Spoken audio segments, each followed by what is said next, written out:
আসসালামু আলাইকুম। আমি জামালপুর থেকে বলছিলাম।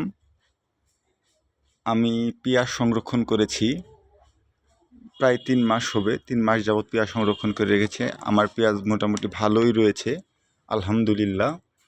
আপনারা দেখতে পাচ্ছেন একটা ফ্যানের মতো, এটাকে বলা হয় এয়ার ব্লোয়িং মেশিন, যেটার মাধ্যমে আমি পেঁয়াজগুলোকে সংরক্ষণ করেছি।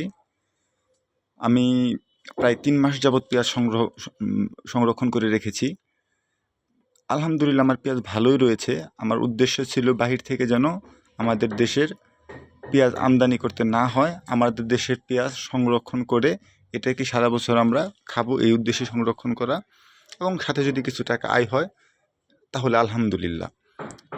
এবছর পেঁয়াজের দাম মোটামুটি আছে, কৃষক বা আমরা যারা সংরক্ষণ করেছি এ দাম আমাদের পুষতেছে না। যদি বাহির থেকে পেঁয়াজ আমদানি না হয় তাহলে হয়তো আমাদের পুষবে।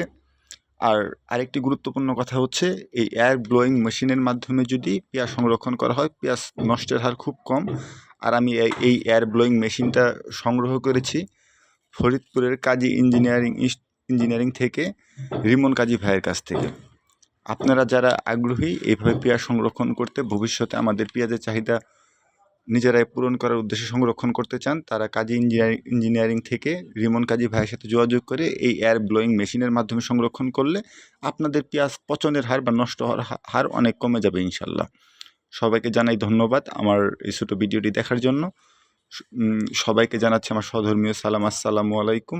সবাই দোয়া করবেন পেঁয়াজ বিদেশ থেকে যেন আমদানি না হয়, সেটার জন্য দোয়া করবেন, এবং আমদানি না হয় সেটা চেয়ে এবং কি আমরা যেন সফল হয় সেটার জন্য দোয়া করবেন। এই বলে আমি আমার ছোটো ভিডিওর বার্তা এখানেই শেষ করছি।